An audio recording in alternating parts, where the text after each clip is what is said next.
अस्सलाम वालेकुम everyone, welcome to Sami's learning new secondary school mathematics book 8 के साथ आज हम स्टार्ट कर रहे हैं एक्सरसाइज 3.4। अच्छा स्टूडेंट्स, एक्सरसाइज 3.4 जो है वो वर्ड प्रॉब्लम्स हैं, तो इतने कोई मुश्किल नहीं है।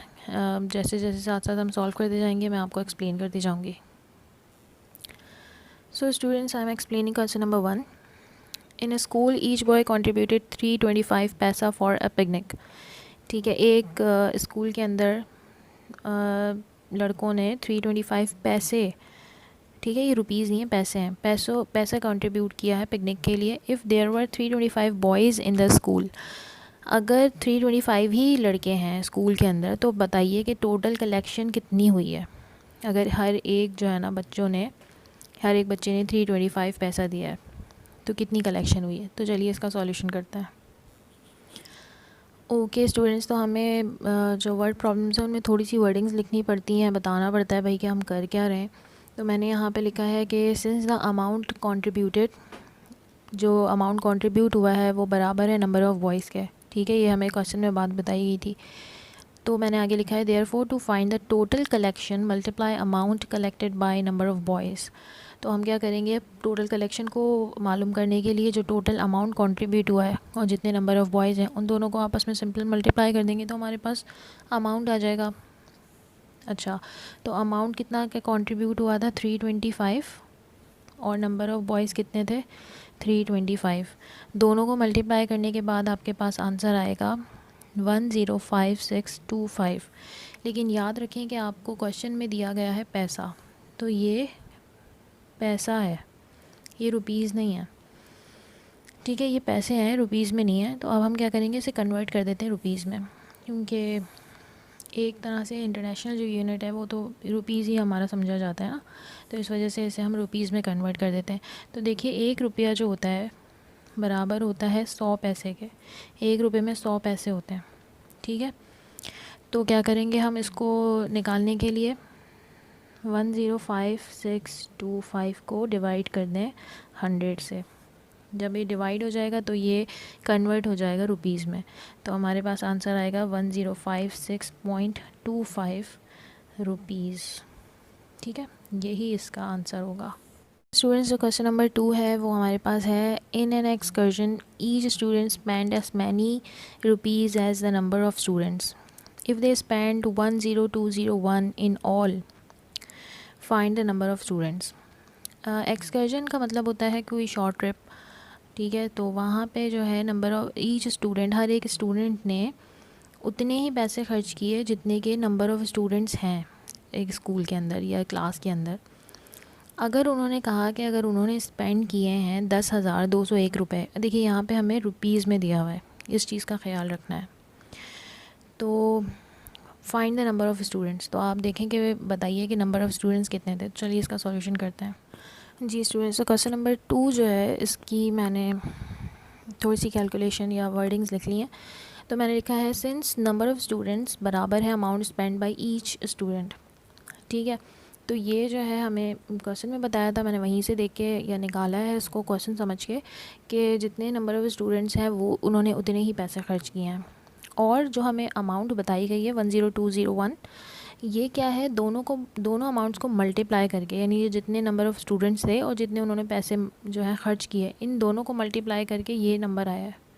यानी कि ये जैसे ऊपर बताया था, तो फ़र्ज़ करो 325 स्टूडेंट्स थे और 325 रुपये उन्होंने खर्च किए यहाँ पे, तो उसका आंसर हमारे पास ये आ रहा था ना, वो ये वाली चीज़ उन्होंने हमें यहाँ बता दी है इस क्वेश्चन में।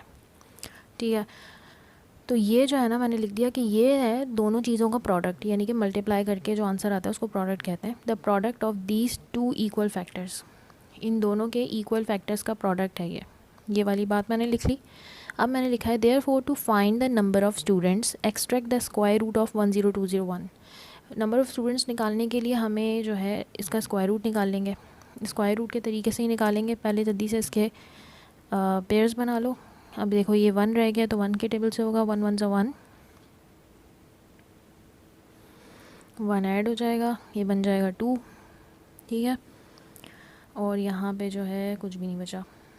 अब यहाँ पे रह गया 2, 0 है, 0 को छोड़ दो क्योंकि 0 2 से पहले आएगा ना, तो 0 2 2 ही कहलाएगा।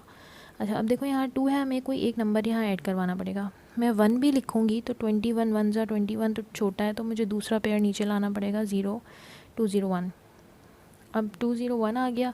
अगर यहाँ मैं 0 1 लगा दूँ और यहाँ भी लगा दूँ 0 1, तो 2 0 1 1 ज़ा 2 0 1 नहीं बन जाएगा? तो बहुत ही ईजी था, ये ख़त्म हो गया। अब हमने क्या लिखना है, हमसे क्वेश्चन में पूछा था नंबर ऑफ़ स्टूडेंट्स, तो हम आंसर लिखेंगे hence the number of students is equals to 101। ये आंसर है। अच्छा भाई क्वेश्चन नंबर 3 देखो क्या है। For a charity show each student contributed as many पैसा as there were students in the school. एक चैरिटी इवेंट हो रहा है, हर स्टूडेंट ने उतने ही पैसे जो हैं वो कंट्रीब्यूट किए हैं जितने के नंबर ऑफ़ स्टूडेंट्स हैं स्कूल में। If the total collection was ₹2611.21, अगर टोटल कलेक्शन जो है वो इतनी आई है तो बताइए कि नंबर ऑफ़ स्टूडेंट्स और जो उन्होंने अमाउंट कंट्रीब्यूट की है वो कितनी थी। सबसे पहले एक चीज़ उस क्वेश्चन के अंदर देखिए कि उन्होंने बोला है कि ये एक तो यहाँ पे इन्होंने पैसा का लफ्ज़ यूज़ किया है और यहाँ पे रुपीज़ का, ठीक है। इन्होंने कहा है कि ईच जो स्टूडेंट्स ने पैसे जो उन्होंने जमा किया है वो पैसे में कलेक्ट किया है, ठीक है, जो अमाउंट कलेक्ट किया है, और जो उन्होंने कलेक्शन बताई है टोटल वो रुपीज़ में है। तो ये चीज़ थोड़ी सी देखनी पड़ेगी क्योंकि आगे आगे काम आएगी। तो स्टूडेंट सबसे पहले मैंने क्वेश्चन में से ही इन्फॉर्मेशन निकाल ली कि भाई जितने नंबर ऑफ़ स्टूडेंट्स हैं उतने ही जो है वो अमाउंट यहाँ पे कंट्रीब्यूट की गई है। और स्टूडेंट्स पहले वाले क्वेश्चन की तरह यहाँ पर भी ये जो 2611.21 है ये इन दोनों यानी कि नंबर ऑफ़ स्टूडेंट्स और अमाउंट कंट्रीब्यूट का प्रोडक्ट है। तो मैंने ये लिख दिया कि जो 2611.21 है वो प्रोडक्ट है इन दोनों इक्वल फैक्टर्स का, क्योंकि ये दोनों इक्वल हैं, जितना ये है उतना ये है। तो ये बात मैंने लिख दी है। और मज़ीद मैंने लिख लिया कि भाई देयरफॉर जितना जो है हमें to find the number of students, हमें अगर नंबर ऑफ़ स्टूडेंट्स को पता करना है और टोटल अमाउंट जो कंट्रीब्यूट किया गया है तो हमें क्या करना पड़ेगा, इस अमाउंट का हमें जैसे हमने पहले वाले क्वेश्चन में स्क्वायर रूट लिया है यहाँ भी लेना पड़ेगा। अच्छा एक छोटी सी बात और लिख ली कि भाई अमाउंट जो है वो हमें रुपीज़ में दिया गया है, तो सबसे पहले से पैसे में कन्वर्ट कर लें। तो 1 रुपया बराबर है 100 पैसे के। अब देखिए हमें रुपीज़ को पैसे में कन्वर्ट करना है, तो अब हमें पहले हमने डिवाइड करवाया था, अब हमें उल्टा करना पड़ेगा, मल्टीप्लाई कराना पड़ेगा। क्या था 2611.21 था, तो इसे आप 100 से मल्टीप्लाई कराओगे तो हमारे पास आंसर आ जाएगा 261121 पैसा। बस ये पॉइंट चला जाएगा और ये पैसा बन जाएगा। अच्छा अब क्या करना है, इसका स्क्वायर रूट निकालना है, तो मैंने यहाँ पे लिख लिया है स्क्वायर रूट के अंदर 261121, ये 1 है, गलती से मैंने 6 लिख दिया था। पहले इसके पेयर्स बनाते हैं, 1 2 3 पेयर बन गए। अब पहले 26 को सॉल्व करते हैं, इससे छोटा स्क्वायर रूट आएगा 5 का, 5 5 से 25, ठीक है। 26 में से 25 गए, 1 बच गया। अब इस डबल 1 को नीचे ले आते हैं, यहाँ पे 5 ऐड करा देते हैं, 5 और 5 कितने हो गए 10। अगर मैं यहाँ रखती हूँ 1 और यहाँ भी रखती हूँ मैं 1, ठीक है। देखो 101 1 से मल्टीप्लाई होके बन जाएगा 101। अगर 2 रखते तो 102 2 से मल्टीप्लाई होके बड़ा हो जाता, तो इसलिए 1 रख दिया। अब यहाँ पे 1 रखा है तो 1 ही ऐड होगा, 102 बन जाएगा नीचे। और यहाँ पे 111 में से 101 माइनस होगा तो 10 बचेगा। अच्छा अब यहाँ पे जो 21 था उसे नीचे ले आते हैं। अच्छा देखो एक चीज़, यहाँ पे 102 है, ये भी 102 है, इसके साथ सिर्फ 1 लगा हुआ है। यहाँ भी अगर मैं 1 लगा दूँ और यहाँ भी 1 लगा दूँ, 1021 1 जा 1021, तो ये यहाँ हो गया ख़त्म, ठीक है। हमारे पास जो हमारी कलेक्शन थी वो निकल के आ गई। तो अब यहाँ पे हम लिखेंगे कि hence the number of students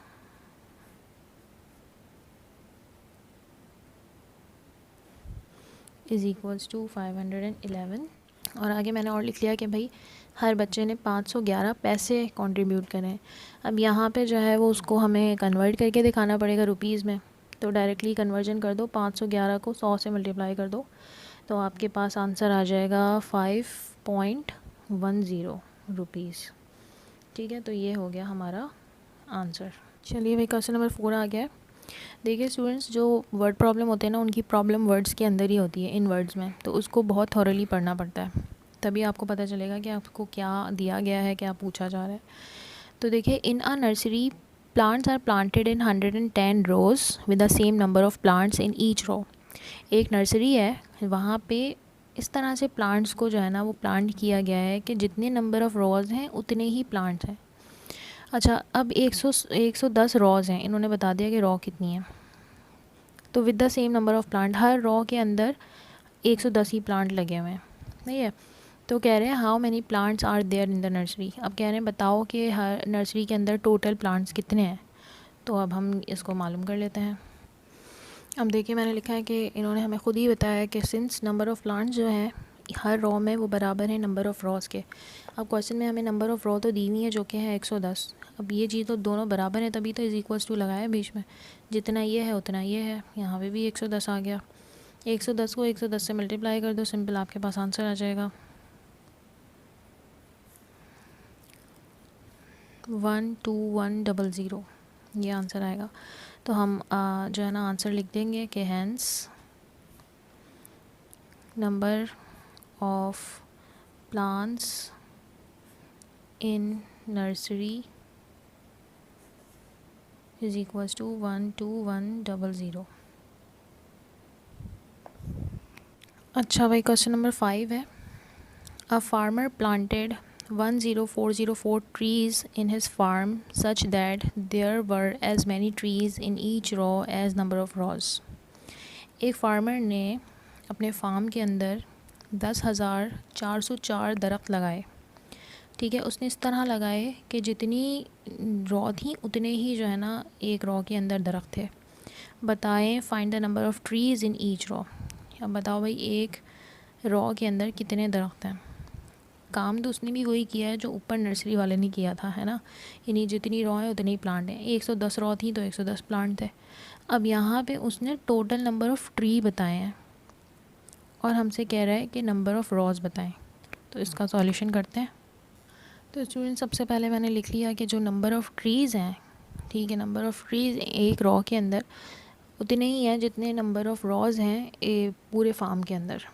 और मज़ीद ये कि 10404 जो कि हमें नंबर बताया गया है, इन दोनों इक्वल प्रोडक्ट्स का दोनों जो नंबर हैं, ये वाले और ये वाले, इसका प्रोडक्ट है इक्वल फैक्टर्स का।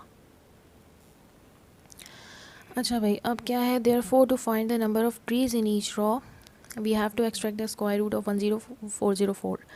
ठीक है, जल्दी से हम 10404 का स्क्वायर रूट निकालते हैं। पहले मैं इसके पेयर्स बना लेती हूँ। अब ये 1 रह गया तो 1 के टेबल से होगा, 1 1 से 1, यहाँ 1 आ गया, 1 और 1 2 हो गए। अच्छा, अब 0 को तो छोड़ दो, 404, यहाँ 0 पहले लग भी जाएगा तो उसकी कोई वैल्यू नहीं है। अब यहाँ आ गया है 40, अच्छा सॉरी, मैंने डायरेक्ट दूसरा पेयर भी उतार दिया, इसको समझो भी नहीं है।